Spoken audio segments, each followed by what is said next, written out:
بسم اللہ الرحمن الرحیم۔ السلام علیکم تمام دیکھنے والوں اور سننے والوں کو خوش آمدید۔ میں ہوں عمران اور آپ لوگ دیکھ رہے ہیں میرا چینل عمران وائس۔ ماموں یونس 4 بہن بھائیوں میں سب سے بڑے تھے۔ انہوں نے میٹرک تک تعلیم حاصل کر رکھی تھی۔ باقی بہن بھائی ان پڑھ تھے۔ گاؤں کے لوگ ماموں کو چودھری کہتے تھے۔ علاقے میں بھی ان کا کافی اثر و سوق تھا۔ ناظم سے ان کی دوستی تھی۔ نانا کی 40 ایکڑ اراضی تھی جو نانا کی وفات کے بعد انہوں نے پٹواری اور تحصیلدار سے ساز باز کر کے اپنے نام کروائی۔ جب دوسرے بہن بھائیوں کو پتہ چلا تو وہ اپنے حصے کی زمین مانگنے لگے۔ ماموں نے زمین دینے سے انکار کر دیا اور کہا والد صاحب نے مرنے سے پہلے ہی زمین میرے نام کرا دی تھی۔ چاچو گاؤں کے چند بڑوں کو لے کر اس کے پاس گئے۔ انہوں نے ماموں کو بہت سمجھایا۔ یہ آپ کے سگے بہن بھائی ہیں۔ آپ کے والد کی زمین میں سب کا برابر کا حصہ بنتا ہے۔ اپنے بہن بھائیوں کو ان کے حصے کی زمین دے دو، یہ بھی خوش ہو جائیں گے اور اللہ بھی راضی ہو جائے گا۔ مگر کوشش کے باوجود ماموں نہ مانے، اپنی ضد پر ہی قائم رہے۔ یہاں سے مایوس ہو کر انہوں نے عدالت کو دروازہ کھٹکھٹایا۔ اپنے اثر و سوق کی بنا پر وہ عدالتی جنگ بھی جیت گئے۔ اب وہ 40 ایکڑ زرعی زمین کی تنہا مالک تھے۔ ماموں کا ایک ہی بیٹا تھا جو شہر میں تعلیم حاصل کر رہا تھا۔ ایک منشی رکھا تھا جو ہونے والی آمدنی کا حساب کتاب کرتا تھا۔ زمینوں سے اچھی خاصی آمدنی ہو رہی تھی۔ 40 ایکڑ زمین میں 2 ایکڑ زمین غیر آباد تھی۔ یہاں ایک پرانی قبر تھی۔ لوگوں کا خیال تھا اس قبر میں اللہ کا نیک بندہ دفن ہے یا کوئی غیر مرئی مخلوق رہتی ہے، جس وجہ سے چودھری یونس کی فصل دوسرے لوگوں سے زیادہ اوسط دیتی تھی۔ زندگی صبر اور شکر کی آزمائش ہے۔ جو اس آزمائش میں کامیاب رہتے ہیں، زندگی بس ان کی ہے۔ جو صبر اور شکر کی اہمیت کو نظر انداز کرتے ہیں، وہ اس جہاں میں بھی اور آخرت میں بھی ناکام رہتے ہیں۔ لالچ عقل کو اپنا غلام بنا دیتی ہے۔ ماموں کو بھی زیادہ سے زیادہ کی لالچ رہتی تھی۔ اس نے کئی بار سوچا اس غیر آباد زمین کو بھی آباد کیا جائے تاکہ اسے کاشت کے قابل بنایا جا سکے۔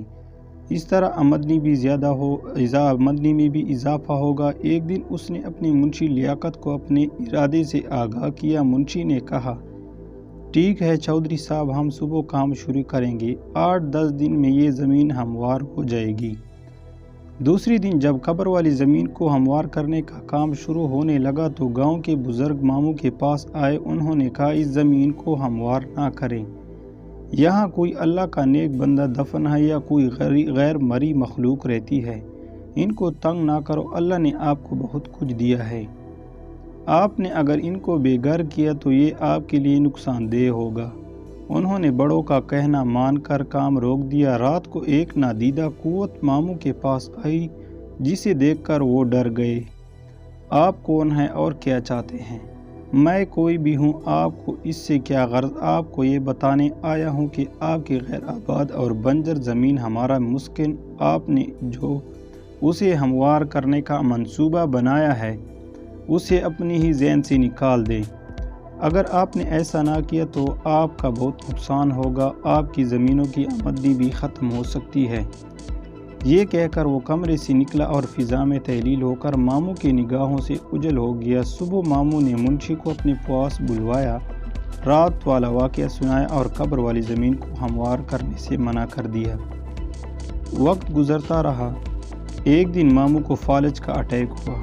وہ بستر پر رہ گئے۔ زمینوں کی دیکھ بھال اب ان کے بس کا کام نہیں تھا، لہٰذا ان کا بیٹا حارث تعلیم ادھوری چھوڑ کر واپس گاؤں آ گیا۔ اب وہ زمینوں کی نگرانی کرتا۔ اپنے باپ کی طرح حارث نے بھی غیر آباد زمین کو ہموار کر کے اسے قابل کاشت بنانے کا ارادہ کر لیا۔ اس سلسلے میں جب اس نے منشی سے بات کی تو اس نے کہا پہلے بڑے چودھری سے بات کر لے، انہوں نے یہ زمین آباد کرنے سے منع کیا ہے۔ حارث نے اپنے والد سے بات کی۔ ماموں نے بتایا یہاں غیر مرئی مخلوق رہتی ہے اور اپنے ساتھ پیش آنے والا واقعہ بھی بیان کیا۔ یہ جن بوت والی باتیں سب جھوٹی ہوتی ہیں، ان کا حقیقت سے کوئی تعلق نہیں ہوتا۔ ہم نے اپنی زمین آباد کرنی ہے، کسی کی زمین پر قبضہ تو نہیں کر رہے۔ جو ہمارا نقصان ہوگا اگر یہاں نادیدہ قوتیں یا جن بوت وغیرہ رہتے ہیں تو وہ کہیں دوسری جگہ جا کر آباد ہو جائیں گے۔ حارث کی باتیں سن کر ماموں پریشان ہو گئے۔ انہوں نے اپنے بیٹے کو بہت سمجھایا مگر وہ نہ سمجھا۔ منشی نے بھی اس کا حوصلہ بڑھایا۔ پھر جیسے ہی ٹریکٹروں نے کام شروع کیا، مغرب کی طرف سے کالی گھٹا اٹھی۔ دیکھتے ہی دیکھتے اس نے پورے گاؤں کو اپنے لپیٹ میں لیا۔ ہم طرف گرد و غبار اندھیرا چھانے لگا۔ اس طوفان سے صرف مسجد محفوظ تھی۔ پھر قبر والی جگہ پر زوردار دھماکہ ہوا۔ کام کرنے والے ٹریکٹر کلابازیں کھاتے خشک پتوں کی طرح دور جا کر گرے۔ یہی حال ڈرائیوروں اور کام کرنے والے مزدوروں کا تھا۔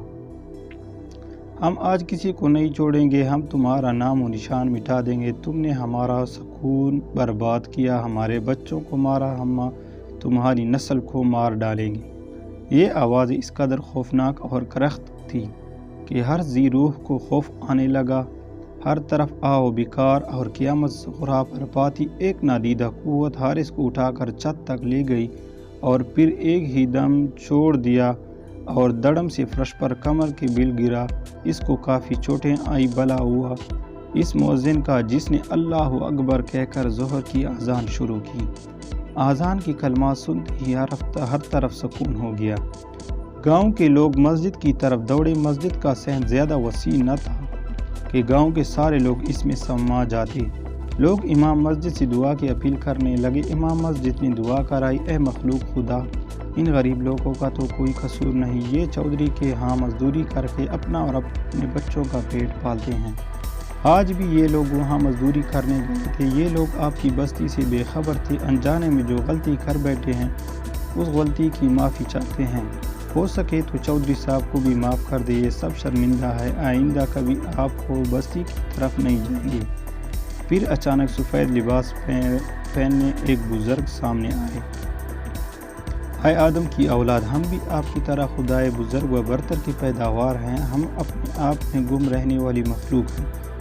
ہم ہی کی وجہ سے کسی کو پریشان نہیں کرتے اور نہ ہی ہم نے کبھی آپ کا برا سوچا ہے۔ اگر ہم نے کسی کے ساتھ برا سلوک کیا تو وہ سامنے آئے، ہم سزا بھگتنے کو تیار ہیں۔ اپنے گریبانوں میں جھانکو، آپ کا دین اسلام تو امن و نشاندہی کا درس دیتا ہے۔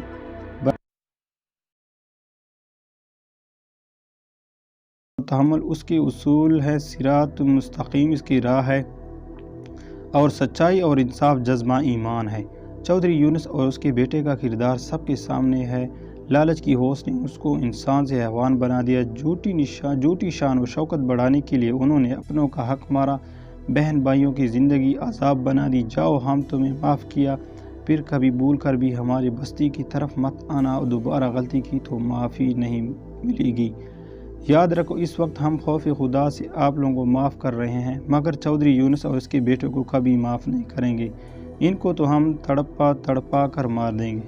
ہم ان کو ضرور سبق سکھائیں گے۔ انہوں نے اپنوں کے ارمانوں کا خون کیا، ہماری بستی کو گرایا، یہ معافی کے حقدار نہیں۔ ان کو معافی اسی صورت میں مل سکتی ہے اگر یہ اپنے بہن بھائیوں کی ان کے حصے کی زمین واپس کر دیں اور دوبارہ کبھی ہماری بستی کا رخ نہ کریں۔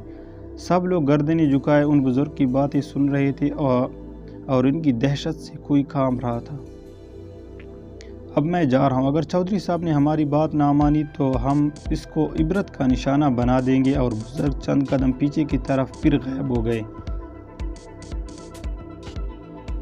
امام مسجد نے لوگوں کو مخاطب کیا، ہم سے غلطی ہو گئی ہے، اس غلطی کی ازالے کے لیے ہمیں دوبارہ اسی مخلوق کی منت سماجت اور قبر والی جگہ پر خیرات کرنا ہوگی۔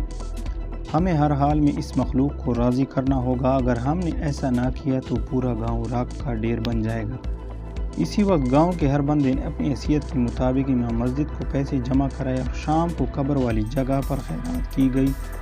ماموں یونس نے اپنے بہن بھائیوں کو وہاں بلوا کر ان کے حصے کی زمین دے دی۔ گاؤں کی رونق پھر سے بحال ہونے لگی، لیکن ماموں کی حالت بہت پہلے سے زیادہ خراب ہو چکی تھی۔ ایسا محسوس ہو رہا تھا کہ ماموں کا آخری وقت قریب آ چکا ہے۔ گاؤں کے بڑے عیادت کے لیے آتے تو وہ مشورہ دیتے، چودھری صاحب اپنے بہن بھائیوں کو راضی کر لو، ان سے معافی مانگ لو۔ بڑوں کی بات مان کر ماموں نے بہن بھائیوں کو اپنے پاس بلوایا، نے کیے کہ معافی مانگی۔ سب بہن بھائیوں نے اسے معاف کر دیا۔ ایک بار پھر جنات کی بستی میں خیرات بانٹی گئی۔ لوگ خیرات کے چاول کھا رہے تھے کہ ایک لمحے کے لیے سب کچھ روشن ہو گیا۔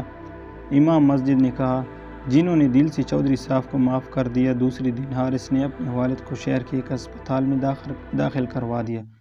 اب وہ آہستہ آہستہ تندرست ہونے لگے۔ ایک ماہ اسپتال میں رہنے کے بعد وہ گھر آ گئے۔ ماموں اب مکمل طور پر صحت یاب ہو چکے تھے۔ عروج کی طرف جاتے ہوئے راستے میں پھولوں کی بیج مت پھینکے۔ زوال کا سفر پرسکون رہے گا۔ اگر کانٹے بچھا کر جائیں گے واپسی پر خاردار جھاڑیاں ملیں گی، اور واپسی کا سفر تو ہر صورت طے کرنا ہوتا ہے۔ ہماری زندگی میں بے شمار واقعات رونما ہوتے ہیں جن کو لاکھ کوششوں کے باوجود ہم بھلا نہیں سکتے۔ ایسا ہی ایک ناقابل فراموش واقعہ آپ قارئین کے لیے بیان کر رہا ہوں، جو امید ہے آپ کو مدتوں یاد رہے گا۔ ایسے واقعات لکھنے کا مقصد یہ ہوتا ہے کہ شاید کوئی نصیحت پکڑے اور لکھنے کا حق ادا ہو جائے۔ مزید ایسے کہانی کے لیے ہمارے چینل کو سبسکرائب ضرور کریں۔ شکریہ۔